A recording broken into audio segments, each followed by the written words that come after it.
Y teniendo en cuenta los últimos avances en neurociencia afectiva, no podemos negar, sino todo lo contrario, que todo ser humano nace con una determinada inclinación. Hay personas que nacen, por ejemplo, con una inclinación a ver el vaso medio vacío. Es decir, tienen una tendencia pesimista. Y hay personas que nacen con con un perfil más positivo, más optimista, a ver el vaso medio lleno, tienen esa tendencia. No cabe duda que hay tendencias que son más favorables que otras. Lo que no se puede, bajo ningún concepto, en base a la ciencia actual, es considerar que esta inclinación es una determinación.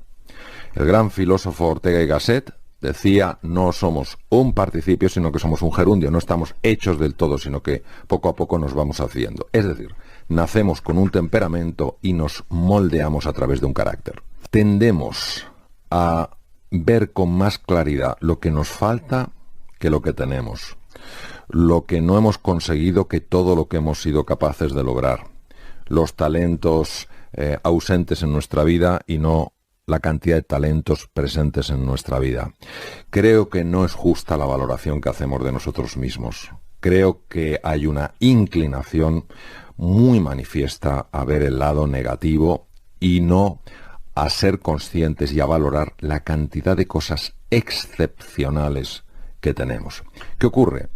Que los estados de ánimo afectan muchísimo el funcionamiento cerebral. Y el pesimismo se sabe que deteriora las funciones cognitivas, es decir, la capacidad de tomar decisiones, la capacidad de ser creativo, la capacidad de negociar, la capacidad de aprender. Los estados de ánimo tienen una repercusión enorme también en la salud física del cuerpo. Por eso hemos de ser muy cuidadosos con nuestro estado de ánimo. Escuchar noticias malas o noticias adversas no implica que todo el mundo esté mal. Ver cosas feas no quiere decir que no haya cosas bellas. Tenemos que ser selectivos en dónde ponemos la atención, porque donde pongamos la atención van nuestras emociones y vamos nosotros. A mí sabe perfectamente que hay estados emocionales tóxicos, como puede ser la ira, el resentimiento, la frustración, la desesperanza, la sensación de impotencia, que están asociados a un deterioro de todos los órganos del cuerpo. No respetan a uno solo. Al corazón le hacen trabajar más de lo que tiene que trabajar. Los vasos sanguíneos los sobrecargan con una presión que no tendrían que aguantar. El tubo digestivo siente profundamente perturbado su motilidad. El sistema de defensa del cuerpo funciona peor. Se pierden neuronas cerebrales. Afecta a la fertilidad. Afecta a la piel. Afecta a todo. Porque es que vamos a ver, aunque nuestro organismo esté formado por 60 trillones de células, cada célula no va a su bola. Están todas conectadas. Que el hígado funcione mal no quiere decir que el problema se quede en el hígado. Todas las células del cuerpo se ven afectadas porque ese hígado no funciona bien. Si un corazón no funciona suficientemente bien, todas las células lo notan. Pero yo creo que, como casi todo en la vida, no se trata de decir lo que el otro tiene que hacer, que también, se trata de empezar a hacerlo uno. Es decir, uno puede decidir por las mañanas ser más optimista. Es verdad que la tristeza es una emoción, pero ser optimista es una decisión. Es verdad que el miedo es una emoción, pero ser valiente a pesar del miedo es una decisión. La valentía es una actitud en la vida, la valentía es una decisión en la vida. La valentía es la demostración de que el ser humano es libre para elegir cómo responde ante una determinada circunstancia. Sobre todo, que no hay que resignarse con la mediocridad cuando estamos todos llamados a la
ngày mai đã đến.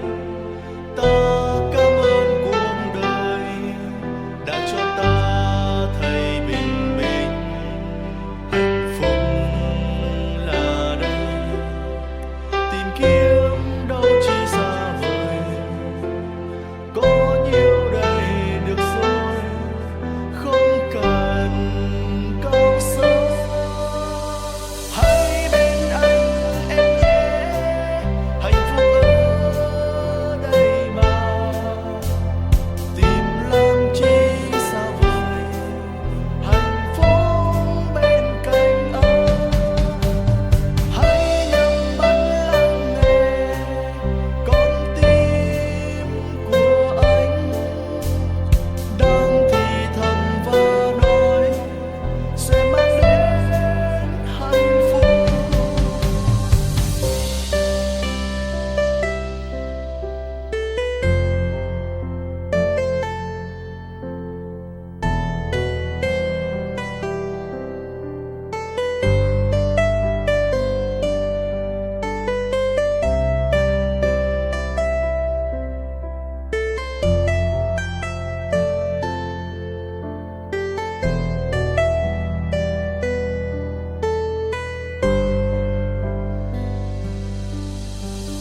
Đời luôn luôn thế,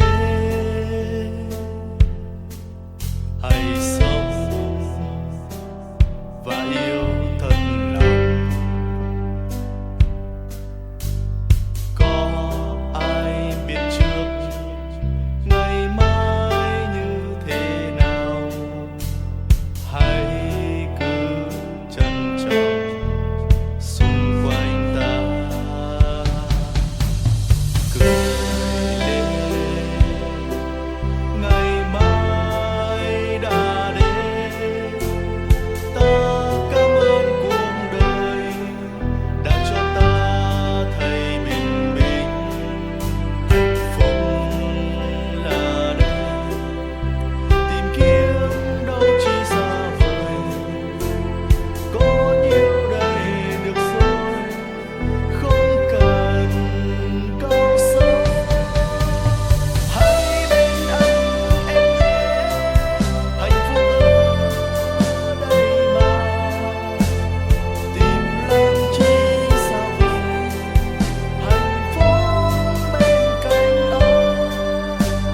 Hãy nhắm mắt lắng nghe con tim của anh đang thì thầm và nói sẽ mang đến hạnh phúc.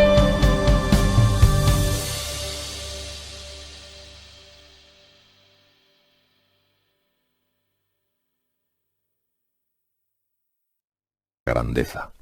Y que poquito a poco, en un proceso constante e ilusionante, podemos ir mejorándonos a nosotros mismos, y a base de mejorarnos a nosotros mismos, obviamente, mejoraremos el mundo. Muchas personas dicen que quieren cambiar y no hacen absolutamente nada para cambiar, porque el cambio personal, la transformación, da mucho miedo. Es salirte de esa zona conocida, de tu status quo, y empezar a explorar más allá de las limitaciones que uno mismo se ha impuesto.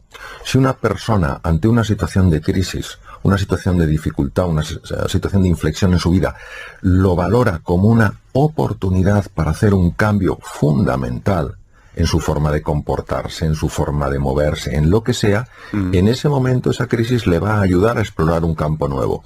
Si una persona ante una crisis empieza a valorarlo como una desgracia, como un espanto, como algo terrible, la propia emocionalidad que surge de ese diálogo interno le va a impedir encontrar posibilidades aunque las tenga delante de las narices. Es la valoración del evento lo que genera la experiencia en la persona.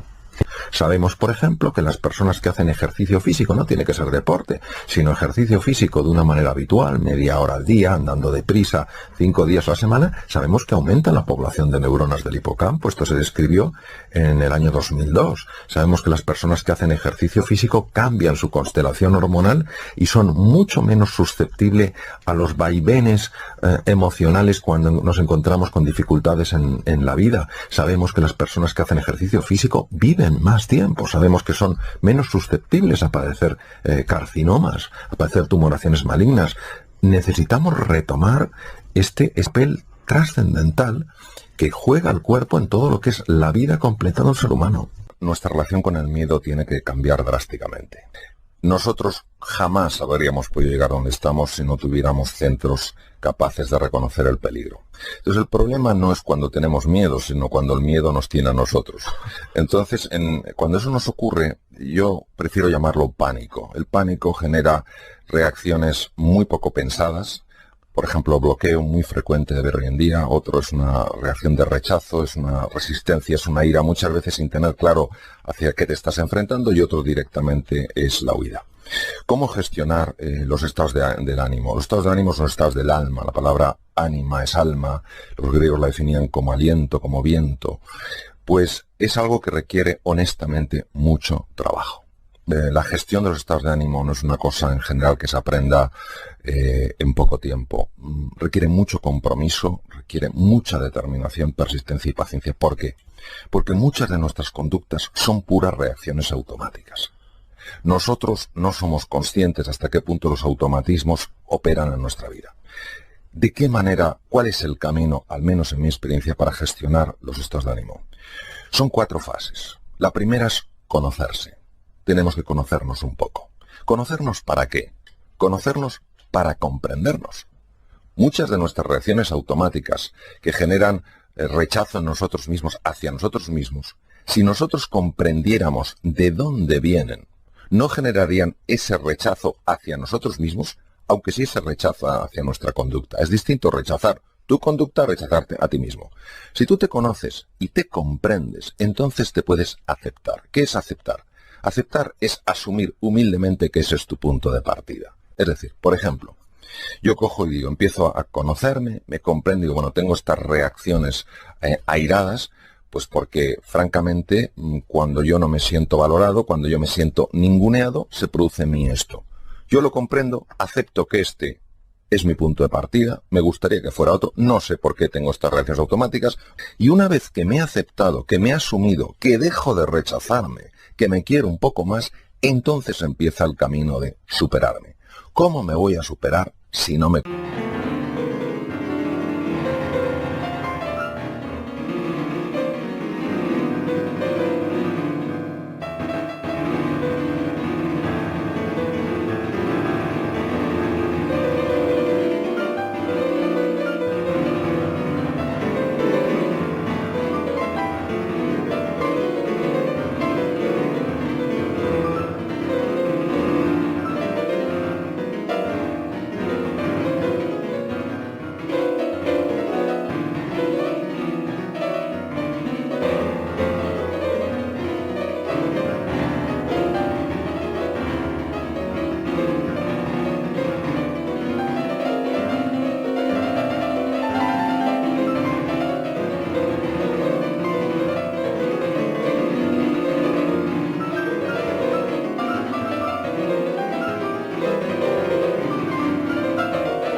Conozco. ¿Cómo me voy a superar si no me comprendo?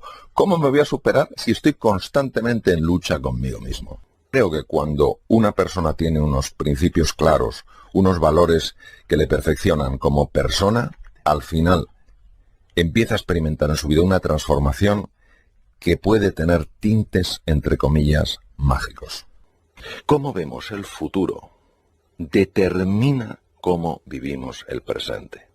Si yo el futuro que veo es un futuro desilusionante, es un futuro sin esperanza, es un futuro sin desarrollo, ¿cómo voy a poder vivir mi día a día con ilusión, con entusiasmo, con ganas?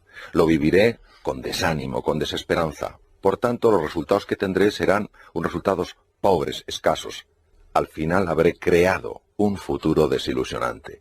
Es la famosa autoprofecía que se cumple.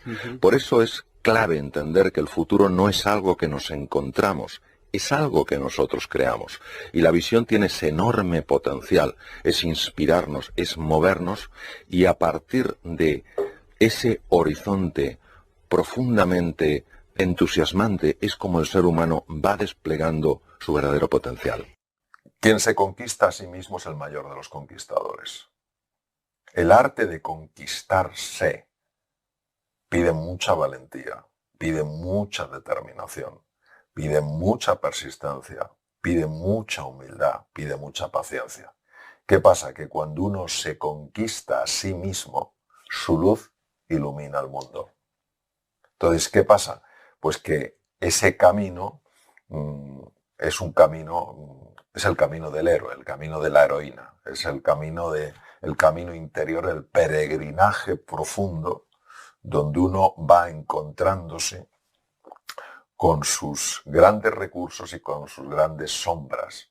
Y no es fácil quedarse mirando esa parte que uno no quiere reconocer en sí mismo. Es mucho más fácil reconocerlo y rechazarlo en los demás, pero cuando uno lo tiene que reconocer, que quiere decir volver a conocer en sí mismo, entonces hay que tener mucho coraje y mucha humildad para sostener la mirada. Nosotros tenemos distintas formas de conocer. Yo puedo conocer a través de los sentidos, de mis 5 sentidos. Yo puedo conocer a través de mi razón. Yo puedo conocer a través de la emoción. Yo puedo conocer a nivel de la revelación, cuando algo, con los insights, las profundas intuiciones donde de repente veo algo, digo, ¿Y esto de dónde sale? Esto puede pasar con relativa frecuencia cuando uno da un paseo por la naturaleza. En un momento determinado ve algo, pero no es algo que venga de los órganos sensoriales, no es algo que a uno le pilla razonando, no es algo que proceda del mundo afectivo, viene de otro sitio. Entonces, ¿qué pasa? Que cuando el ser humano solo quiere conocer a través de sus sentidos y a través de su razón el mundo sutil, el mundo de la emoción, el mundo de la trascendencia, se le escapa. ¿Y qué ocurre? Que el bienestar sí está en el mundo de los sentidos, sí está en el mundo de la razón, pero la felicidad está en el mundo de la trascendencia, está en el mundo que supera los límites de la razón. ¿Qué pasa? Que decía San Juan una frase que para mí es absolutamente notable: la verdad os hará libres. La verdad os hará libres. ¿Qué quiere decir eso? Quiere decir que nosotros estamos esclavizados.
por nuestra resistencia a conocer nuestra verdad. Nos refugiamos en un conocimiento más superficial y no entramos en la sabiduría profunda. Cuando una persona entra en contacto con su verdad, que es muchas veces francamente dolorosa, y aguanta el dolor, abraza el dolor, entonces experimenta el crecimiento, la evolución, la sanación y la transformación. El dolor es consustancial, es inevitable en la experiencia material que tiene el ser humano. Es decir, nuestra materialidad, que correspondería a uno de esos hilos de colores, hace que inevitablemente experimentemos el dolor. Si yo me corto el dedo, me duele. Si me doy un golpe en la cabeza, me duele. Es normal. Si pierdo a alguien querido, me duele. Eso es absolutamente humano y está perfectamente en su sitio, porque todo lo que es verdaderamente humano está bien en su sitio. ¿Qué es el sufrimiento? El sufrimiento es lo que añade la mente humana, otro de los hilos, para intensificar ese dolor o para prolongarlo en el tiempo. Como perdí esto, ya jamás seré feliz. Como perdí esto, ya no hay un futuro para mí. Eso es una pura creación de la mente. ¿Qué ocurre? Que cuando una persona empieza a entender lo que tiene que aceptar porque es parte de su naturaleza y lo que necesita transformar porque no es parte de su naturaleza, entonces, curiosamente, hasta el dolor físico se puede reducir a niveles enormes. El gran psiquiatra suizo Carl Gustav Jung lo dijo con una claridad meridiana: lo que se resiste persiste. Si tú te enfrentas a tu dolor va a aumentar. Si te enfrentas a tu miedo va a aumentar. ¿Por qué? Porque estás luchando contra algo para destruirlo, para apartarlo de tu vida, para alejarlo. Esto es lo que racionalmente parece lo más lógico. Vámonos al aspecto contraintuitivo. Lo que se resiste persiste, lo que abraza se desvanece. Lo que hay que hacer con ese perro rabioso no es ir a partirle los dientes, es ir a abrazarle. Porque eso es lo que convierte el perro rabioso en un recurso. Joseph Campbell, que fue el gran experto en mitología neoyorquino, un verdadero erudito, lo mostraba clarísimamente. La sombra es el perro rabioso. La sombra, cuanto más la quieras destruir, más la vas a agrandar. La sombra hay que abrazarla. ¿Por qué?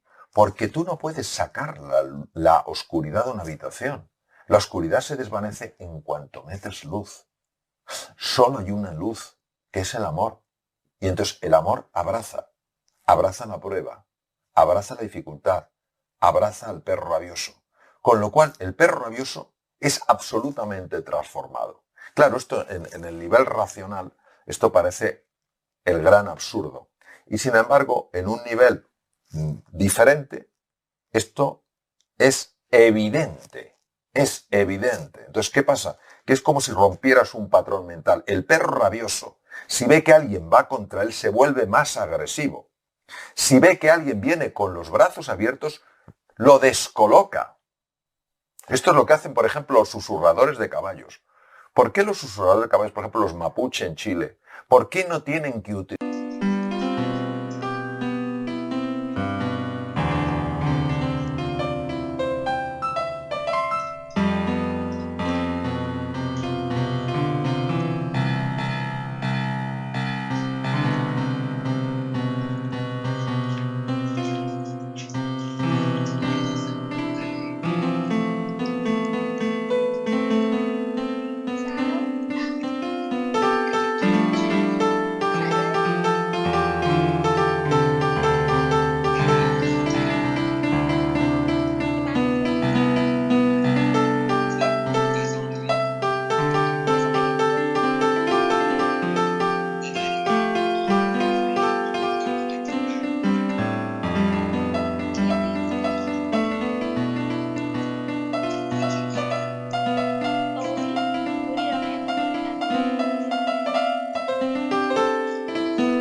empatizar con los caballos salvajes? ¿Por qué no tienen que pegarles? ¿Por qué no tienen que herirles? ¿Por qué no tienen que dañarles? ¿Por qué se acercan? Un caballo salvaje puede ser muy peligroso, te puede matar de una coz. Porque ellos abrazan. Lo que pasa es que esto está tan alejado del condicionamiento mental que se vive como una estupidez. Y sin embargo, cuando uno va viendo no solo sus propias experiencias, sino lo que han dicho figuras tremendamente relevantes, uno se da cuenta de que esto tiene un enorme sentido, por contraintuitivo que parezca. Entonces, ¿qué pasa? Que es verdad que el alejarse del perro rabioso hace que el perro nos persiga. Es posible que corramos más que el perro o no. Es verdad que atacar al perro rabioso nos hace sentirnos fuertes. Pero esta reactividad de la mente condicionada, de la mente egoica, de la mente dualista, da dos opciones muy limitadas. Hay una tercera, que es el fluir. El fluir no es ni huir ni atacar, es abrazar. Entonces, de nuevo Jung, lo que se resiste persiste, lo que se abraza se desvanece. ¿Por qué es tan importante la humildad? Porque es el antídoto al gran error del ser humano, que es su soberbia, su arrogancia, su prepotencia. A mí que me va a enseñar. A mí que me va a decir. Y esto nos posiciona directamente en el nivel más peligroso en el que puede vivir un ser humano, que es el de la ignorancia. ¿Qué es el de la ignorancia? Entonces la humildad es abrirse sencillamente a todo un mundo por conocer. De hecho, si volvemos atrás en el tiempo y nos vamos a uno de los, probablemente el gran padre de la filosofía, Sócrates. Sócrates, cuando el oráculo de Delfos le reconoció como el hombre más sabio del mundo, Sócrates podía haber tomado muchas disposiciones. La primera disposición es la más tentadora: dejarse halagar, convertirse en un ídolo de la sociedad ateniense en la época. Pero Sócrates, que era un hombre que quería conocer la verdad y murió defendiendo la verdad, dijo: solo sé que no sé nada, y aún así sé más que todos los que esto lo ignoran. Es decir, él reconocía que hay un nivel de conocimiento de tal profundidad que supera todo lo que la mente racional es capaz de entender. Pero también sabía que muchas personas vivimos encerrados en esta cosmovisión, en este mapa mental, considerando que nuestra verdad es igual a la realidad. Entonces, la humildad es esa disposición abierta a dejarse enseñar y a dejarse hacer. Cuando una persona no trabaja su humildad, no está trabajando ni su capacidad de ver ni su capacidad de escuchar. Hay, en mi experiencia, dos niveles. Un nivel que es el nivel donde es muy aparente la persona que es humilde y la que no lo es, y un nivel mucho más profundo donde la humildad es muchísimo más desafiante. Cuando uno penetra en esos niveles, que no son fáciles de asumir ni de aceptar, se da cuenta de hasta qué punto su ego está presente sin ser consciente de hasta qué punto está presente. Entonces estamos hablando de parcelas profundas en el inconsciente. ¿Qué ocurre? Pues que para mí la apertura a la humildad es igual a la apertura a la verdad.